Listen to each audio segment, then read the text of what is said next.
This is an overview of the keyboard shortcuts feature in slope charts, which is a big time saver if you work with your watch lists a lot.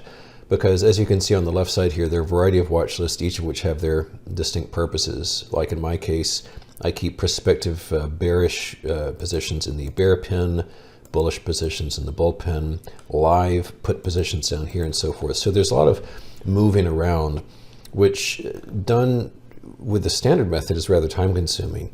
So if you move something from one place to another, like if for some reason I wanted to move CAH from this watch list to this watch list, the fastest alternate way would be to drag and drop it, or I could right click on it and move it or copy it from one list to another. But if you do that a lot, for example, in my case, I will go through hundreds of items in a watch list one by one, and if I see something that catches my eye and I want to put it in the bear pin, I would press the F1 on the keyboard to instantly move it there. And it's much, much faster and allows you to not interrupt the flow of your work to have that shortcut.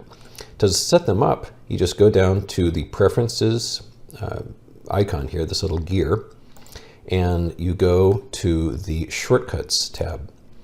And here you can see various actions which you can either move or copy a symbol from one list to another.